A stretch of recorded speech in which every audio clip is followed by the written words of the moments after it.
Our Region's Business is sponsored by PNC for the Achiever in You.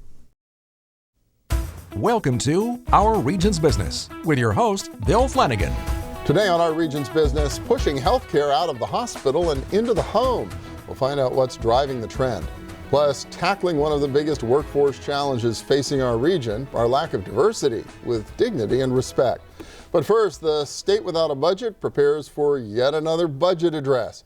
Next week, Pennsylvania's governor is scheduled to deliver his 2016-2017 budget address at a time when the 2015-2016 budget remains somewhat unresolved. It all complicates efforts to advance any sort of legislative agenda in Harrisburg, but that won't stop Matt Smith from trying. The former state senator is now president of the Greater Pittsburgh Chamber of Commerce, an affiliate of the Allegheny Conference, which co-produces this program. And welcome back. Good to have you here again. Great to be with you. Yeah, these are interesting times in our state capital, huh? They are challenging and interesting. In my history, I was up there for about 9 years and have not seen it work like this in the past. And having said, described the challenges, we were able to get some of our legislative initiatives done, notwithstanding some of the roadblocks last year. Yeah, even at the state level, there was some progress made. I think one of them, I guess it's by omission as much as anything else, was the final retirement of the old capital stock and franchise tax. Yeah, that was an issue that had been pushed by the chamber and the conference for about 15 years, going back to the days of Governor Ridge. That's how long the phase out of the capital stock and franchise tax took. And that was one of those taxes where when I was in the state Senate and the state House, I heard from my constituents, primarily business owners in the business community, about the onerous nature of the capital stock and franchise tax. And just to give you an example, and our listeners an example, that was a tax that was unique because it taxed businesses in two different ways. Taxed businesses on its assets and its receipt or income in a particular year.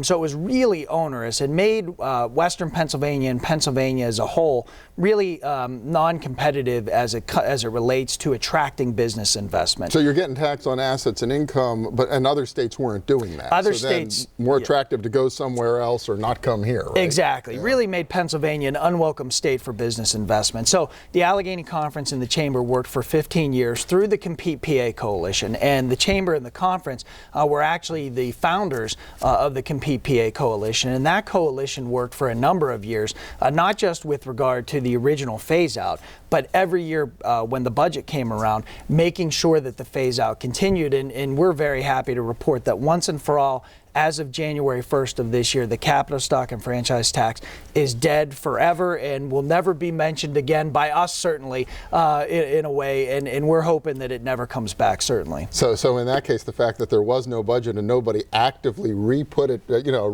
extended it again, it just went away. Yeah, exactly. Amidst this budget impasse. It's kind of ironic. We've seen all this craziness happening in Harrisburg and in Pennsylvania this year. The federal government actually managed to get some things done at the end of last year. Yeah, several big achievements. And as you know, we were down there in September with our fly-in day, and we brought our chair, Laura Ellsworth, down, our CEO, Dennis Jablonski, down for the day and met with our congressional delegation. And that resulted in significant action on several of our key initiatives at the federal level through the FAST Act. And through the FAST Act, we were able to see a renewal of the Export-Import Bank of the United States, which is critical to southwestern Pennsylvania, particularly to exporters, domestic companies who export their goods and products. An Aquatech in Washington County, a Westinghouse in Butler County, those companies, really large businesses to small businesses, benefited from the Export-Import Bank. So we were very happy to see our congressional delegation vote in unanimity in support of renewal of the Export-Import Bank. So our congressional delegation did a great job on that. Yeah, we talked about that when we were with you down in Washington inside the Beltway in September when you were really lobbying pretty hard on that issue. The FAST Act, the Highway Fund bill, too, also is important, is it not? Because it kind of unlocks the potential of the transportation bill that was passed here in Pennsylvania a few years ago. Tremendously important issue, a $305 billion investment over 5 years in transportation infrastructure. And exactly what you just said, it unlocks a lot of the state money and provides that last 25 to 40% of funding on a particular project, where the state funding is not going to be enough to do the whole project. This federal funding comes in and allows these projects to happen.